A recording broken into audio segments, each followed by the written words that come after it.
Welcome in, everyone, and thank you for listening to our 2022 Bass Pro Tournament of Champions preview special. I'm one of your hosts, Cameron Albert, alongside my good friend and fellow basketball watcher, Kyle DeVries. In this context, what are you? Just a fan. Works, yeah. We're just a couple of basketball fans.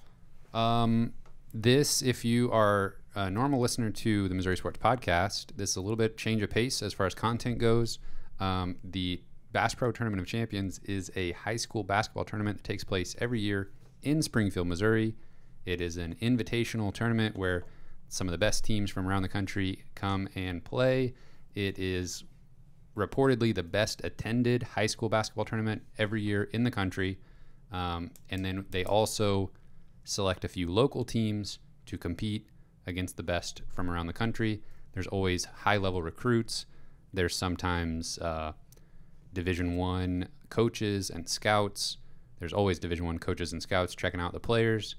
And it's just really fun. So we are lucky enough to be able to cover it as media. And if you are checking this out because of what it is, a Tournament of Champions preview, and you don't usually listen to the podcast, we usually cover Mizzou football and basketball. So if that's something you are interested in, please check us out and subscribe on YouTube, do all that kind of stuff. We would appreciate it. We'll just jump right into it, Kyle. We got another Tournament of Champions. Last year's tournament was canceled. That was very sad. This is honestly, as far as sports go, this is one of the highlights of my year, is this tournament. Getting to watch the highest level high school basketball and names of players in this tournament that you want to keep track of because they will definitely be names to watch in the NBA in the future. Yeah, it's actually kind of amazing to think some of the talent that plays in this every single year. Some of the guys, I mean, just in the last couple of years of players who have played in it that are now having incredible, freshman, sophomore, college seasons. There's some huge names that come through this every single year. People that maybe won't sound familiar to you when you hear them on this podcast, but get to know those names because you will continue to hear them for the next, foreseeable future. If you follow college basketball or NBA, whatever, these guys are gonna be all over. Yeah.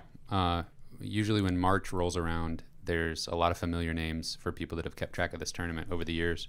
This year, obviously, E.J. Liddell for Ohio State, one of the best players in the country. He played in the Tournament of Champions a few years back. Trevor Keels, one of probably maybe the best freshmen in the country, arguably, playing for Duke. He was really good in this tournament a couple years ago. There's not that much of a Mizzou connection this year, which is a little bit disappointing for us. That varies from year to year. A few years ago, we just missed out on Mario McKinney being in the tournament, but then obviously his Mizzou career didn't end up going so well. So not much of a connection this year, but still lots of players that'll be interesting to talk about and follow their careers into college and beyond. We'll start by just previewing the teams involved. Then we'll look at the bracket and make our picks. And if there's any funny stories or memories from tournaments of years past, we'll sprinkle those in as well. So we'll start out with Parkview. They are a pretty frequent team in the Tournament of Champions.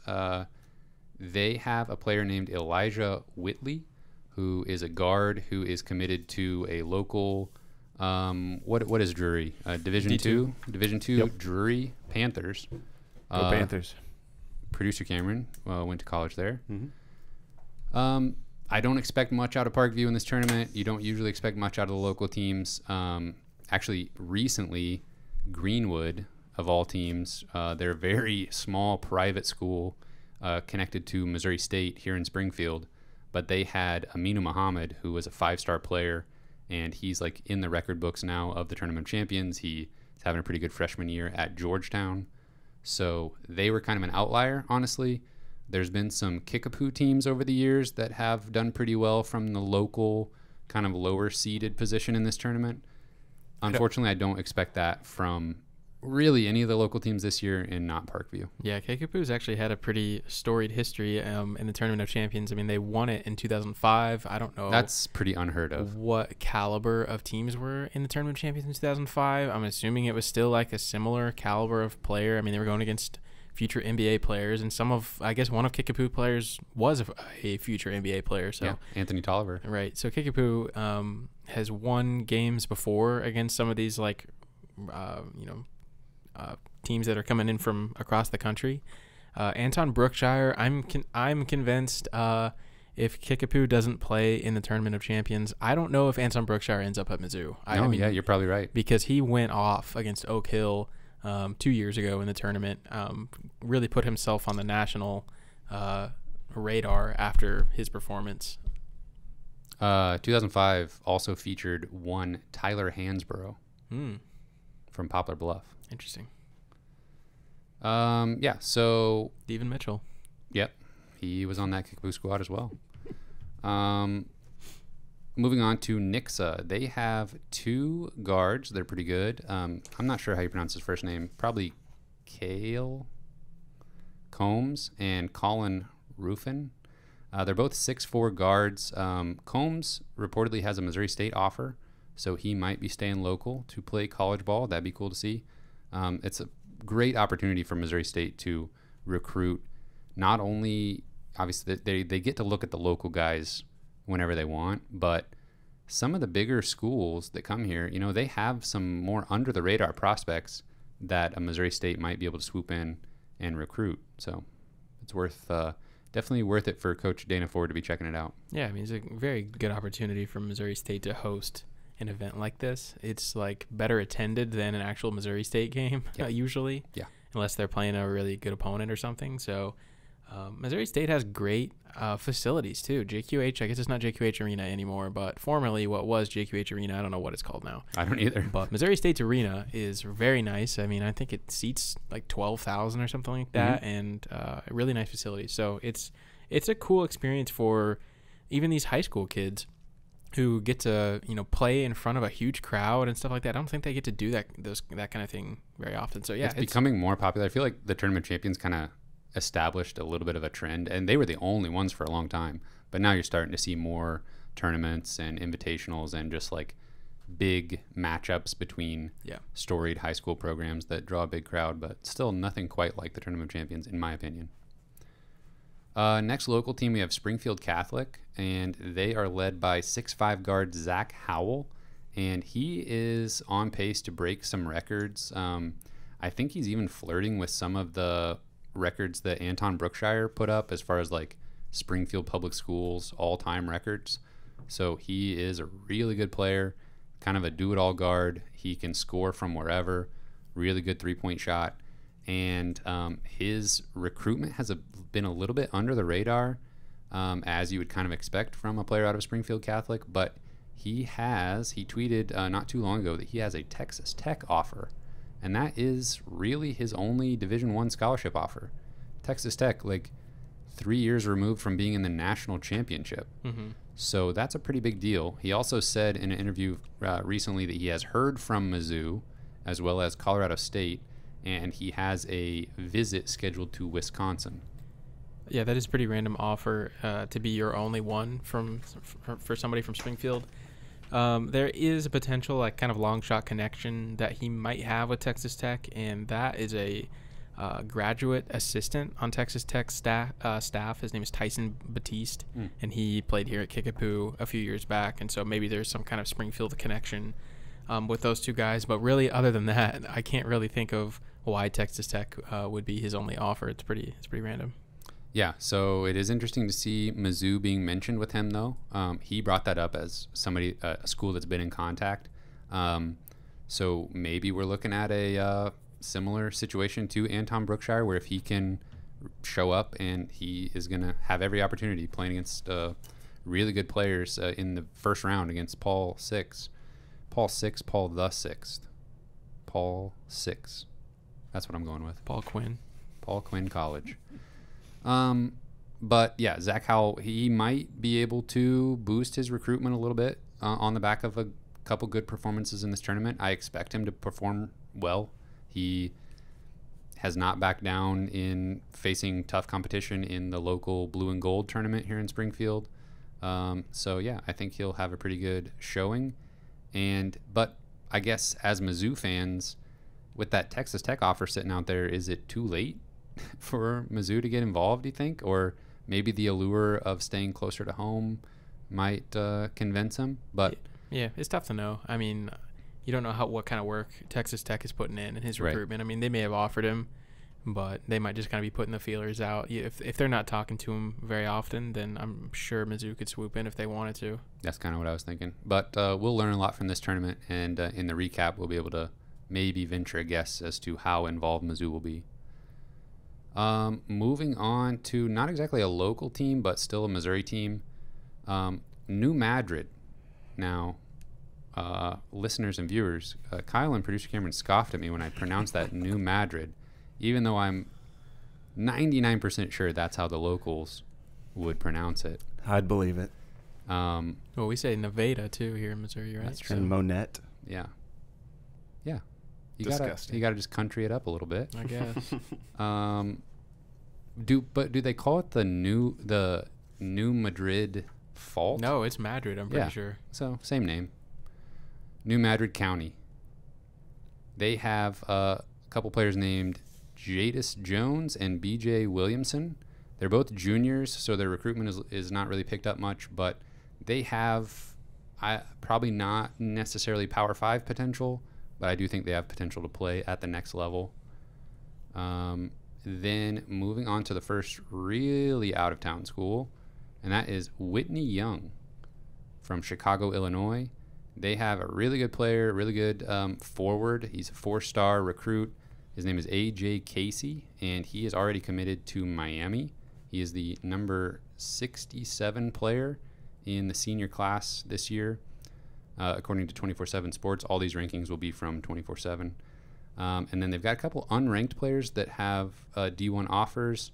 Dalen Davis, he is a point guard. He's not ranked. He's a junior, but he does have an Illinois offer. So his home state school getting involved. And then Xavier Amos. He's not ranked, but he's 6'8", and he is already signed to play for Northern Illinois. So pretty decent squad there. A.J. Casey, definitely the star of the team, but another big man and a point guard to facilitate. I think they'll be pretty good. Next up, we have Milton from Alpharetta, Georgia. And they have one of the very best juniors in the entire country. He's ranked 20th in his class. His name is Kanan Carlisle. He's a 5-star guard, and he is already committed to Stanford. So big get for them. They have from Georgia going to Stanford. Yeah, well, yeah, that's interesting. Yeah. I don't know. You'd think he'd be playing for an SEC school. Maybe he wants those academics. Bruce Thornton, a 4-star point guard, number 41 in the senior class, committed already to Ohio State. So a couple of really good guards there. And then one of the most interesting players in this tournament. How do you say that first name, Producer Cameron? It's gotta be Lebbeus. Lebbeus Overton. He is a 6'5", 265-pound defensive lineman. He is the number 3 ranked junior in the country as far as college football recruiting rankings go. And I think 24/7 Sports maybe has a crystal ball to Oklahoma, but he's got offers from Alabama, Georgia, Oklahoma, Ohio State, wherever he wants to go. Considered a Oklahoma lean. I mean, Milton's got to be one of the more intriguing teams, at least for me personally. I mean, I'm really looking forward to seeing Mr. Overton and what he is going to look like out there. I mean, we were talking about him earlier and just his size. Like you said, he's 6'5", 265, and how did that compare to some of those like NFL tight ends that played college basketball? And we were talking about like Antonio Gates, and Antonio Gates was what, like 6'3"? Antonio Gates in high school was 6'3", 240. So, I mean, I think of Antonio Gates as a massive human being, and I'm sure he got a lot bigger, after high school. But But Levius Overton is an enormous high school player, and I just can't wait to see him like dominating out there in the court. Yeah, and especially because he has two really good guards on his team. I think they'll be looking to dish it off to him for dunks down low. We'll see how well he can get off the floor. I'm excited. I'm really excited to see him play. Okay, moving on to actually a frequent attendee of the tournament, Paul Six, Fairfax, Virginia. And an interesting note here, point guard Doug McDaniel. He is a four-star player, number 60 in the senior class. He's already committed to Michigan. This is actually his second Tournament of Champions. So he was here as a sophomore 2 years ago. Probably not very many people that played it twice. Right, yeah. Especially not local teams. Yeah. Then they have another four-star guard, Desean Harris-Smith. He is a junior, 113th ranked in his class. He's not committed yet. He has offers from Georgetown, LSU, Cam English over there at George Mason, and Penn State, among others. So really just two standout guards for them. I don't know what their front court situation is like, but they're always a contender to win this tournament. I feel like their floor is pretty much usually playing in the third place game, and then their ceiling is competing for the championship. I think maybe this might be a lower year for them just because they don't have a premier big or forward at all. But they're not going to be scrubs out there. They're going to have some size still. And then the presumed number one seed in this tournament, Sierra Canyon from Chatsworth, California. They have the best player in this tournament and potentially the best high school basketball player in the country, Amari Bailey, five-star guard. He's technically the number 2 player in his class, and he is committed to UCLA. He's a 6'5" guard who can handle the ball, shoot threes, get to the rim, dunk, even block shots, long arms, can get in passing lanes on defense, take it the other way. He's really fun to watch. If we were taking bets, he would be the favorite to be tournament MVP, and definitely Sierra Canyon the favorite to win the whole thing. Yeah, Amari Bailey is definitely a name that one of those names you want to remember. I know some of the names we've talked about. Bailey is definitely the guy that you're gonna hear about if you follow college basketball at all. I don't know. Do you think he's a one and done guy? For sure. Yeah. So definitely a guy you're gonna hear about probably in the NBA as well. Next up for Sierra Canyon, another senior, Kijani Wright. He's a 4-star forward, number 37 in the senior class. He is committed to USC. Ramel Lloyd Jr., 3-star point guard, but he's 6'6", so a lot of size at the point guard spot. He is number 127 in the senior class, and he is committed to Fred Hoiberg in Nebraska. Is he still there? Is Fred Hoiberg there? I don't know. How could they possibly be that bad if Fred Hoiberg is there? I'll do some research. Okay. I think you're right, though. I think he's there. Then they have a gentleman named Shai Odom. He's a 3-star forward, number 240 in the senior class. He's committed to Howard. Then they have a junior by the name of Mikey Price, 4-star guard, number 62 in the country in his class. And then a kind of a under the radar guy for this tournament because he's a sophomore, and I'm not sure how to pronounce his last name, but his name is Isaiah Elohim. I don't know what. We'll find out. I don't know where the emphasis is. We're probably not going to find out. Yeah, the announcer for this tournament isn't usually. His voice is incredible. Absolutely gorgeous voice. His pronunciation struggles with pronunciation. A little bit worse than me. If I was the announcer, I would probably clarify all the pronunciations. Yeah, he doesn't even care. He does not care at all, I promise. Just sound it out. Yeah. And do your best. As long as it sounds good, that's all he cares about. True. And it always does. And it always does.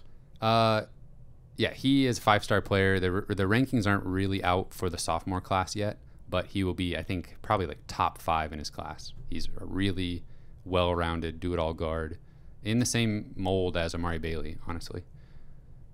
There is one other name that I haven't mentioned yet for Sierra Canyon. He's a junior, number 38 in his class. He's a 6'3" guard, and his name is Lebron James Jr., also known as Bronny. It's probably not a surprise that he's in this tournament, but potentially the biggest name to ever, I mean, definitely the biggest name of a high school player to ever be in this tournament. Yeah. Kind of unfortunate for some of these other players that they're going to be overshadowed by a player that is maybe the third best player on his own team. Do you think he's going to be one of those players that the whole crowd's like rooting for? Every time he makes a basket, the crowd's like erupts in applause. Probably. I could also see like weird pockets of people like booing him or something because they don't like LeBron. Mm-hmm. Potentially. That would be outrageous, but never know. Sports fans are weird, man. They are. Yeah.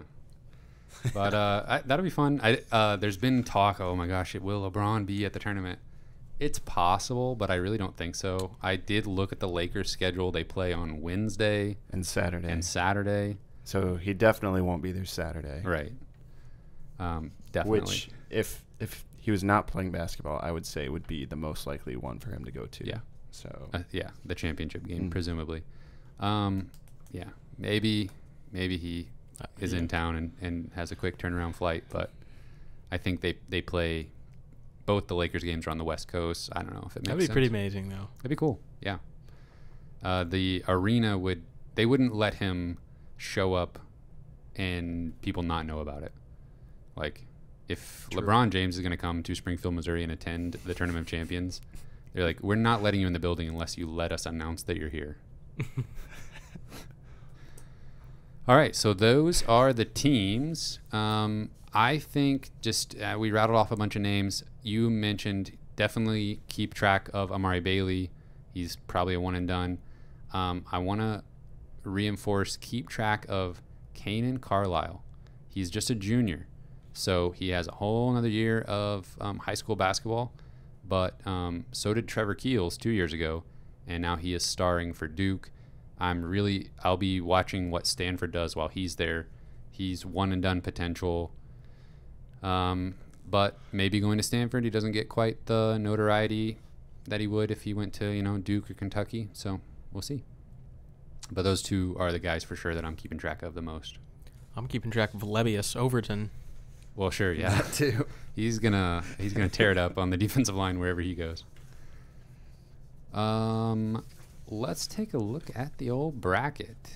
So the first game on Thursday is Whitney Young against New Madrid County. And I've got Whitney Young winning that game. I think they just match up well. New Madrid has two pretty good juniors, but AJ Casey and Xavier Amos, two big forwards. I think the size advantage there alone will put Whitney Young into the semifinal. Give me Whitney. Same. Then we have presumably the number one seed in the tournament, Sierra Canyon against Parkview. That's a no-brainer. One. Give me Bronny. Bronny and Sierra Canyon. Sierra Canyon, they're similar to Oak Hill in that they just show up to this tournament and win it, basically. Years ago, yeah. They both were here. Oof, that's what we need. I know. They're scared of each other, I think. I was just thinking about this actually when we were looking at the players. I was like, I wonder if some of these top tier schools are like, yeah, we're gonna come, we're gonna do this thing, we'll swap years with these other two or three top teams, but we never want to see them here. Yeah. And the tournament's like, okay, we can do that. Yeah, it seems to be the case because they're never here at the same time. Right. Mm-hmm. But you know who will play anybody? Who is not scared of anybody? Paul Six. Mm-hmm. They'll show up no I matter thought you what. were gonna say Catholic. We'll see. They don't have a choice. Sierra Canyon, I've talked about this before on just our normal podcast, but I watched them win the championship when they had Remy Martin, who Mizzou just played. He now plays for Kansas, and Marvin Bagley and Cody Riley. Those were the big three on that squad. And I'll never forget, after they won the championship, they just stood around and took pictures with fans and signed autographs for literally an hour and a half. Just whoever wanted a picture, they just stood there, said hi to everybody. It was really cool. Probably not doing that in COVID times, but you never know. probably not. Cool of them to do that, though. Another quick little people doing autographs after the game. Completely the opposite. Memphis East was here several years ago, coached by Penny Hardaway. Mm-hmm. And he's a guy that many people would be interested in getting his autograph, taking a picture with him. And a representative from Memphis East said to this crowd of people that wanted to see Penny, he'll come out and say hi. Don't worry. He's got to do the interviews and stuff. He'll come out and say hi. I didn't have anywhere else to be, apparently. So I just sat there with this group of people that wanted to see Penny. And there were some big fans there. There was like people with his like action figure or like doll that came out when he played for the Magic. There was people with like Penny Hardaway shoes, like his custom shoe that they wanted signed. He never showed. The representative from the team had to come back out and be like, sorry, everyone, he's not coming. Actually, no, the representative didn't. It was the arena staff were like closing down. And we're like, Jeez. You guys got to go. The bus left. He's not coming. Oh, wow. Yeah. Did they lose that game? I don't remember. Yeah, I don't know if people had like action figures for me too. I don't know if I would be walking out there to say hi. Well, it was a product he made and sold to the I'm public. just joking. Yeah, that's That'd interesting. be, it's like a homemade doll, like homemade Penny Hardaway doll. It's like a voodoo doll. All right, anyway, let's get back on track here. I got Sierra Canyon beating Parkview in the first round. Yeah. So yeah. All right, then at 7:30 we have Nixa against Milton Bradley High School. Just kidding, Milton from Alpharetta, Georgia, with one of the best juniors in the country, Kanan Carlisle. I've got Milton winning. Milton. You're Milton. Nobody wants the upset. And then in the late game on Thursday, Paul 6 against Springfield Catholic. Will Zach Howell be able to pull off the upset almost single-handedly? Absolutely not. But I think I think it's one of these games where he's gonna have like 30 points though. Mm-hmm. Yeah. Paul 6 does have good guard play, but honestly, I think he can shoot it from wherever. So I think they're just going to let him loose, give him total green light, Might as well. see how many shots he can make. But yeah, I've got Let Paul this be 6 winning it. let this be his Anton Brookshire moment. Yeah, against Oak Hill, yeah. Will that be the closest game of the first round? I think I'll take that first game. Maybe is the closest one. Yeah. There might be 4 pretty brutal matchups here. Honestly, That's what I was thinking. I was like, I don't know if any of them will be super close. I'll go with Catholic keeping it close. I'll go with that being the closest game of the first round. I could be wrong, but so we have the same bracket going into the semifinal. Let's go ahead and do the consolation side first.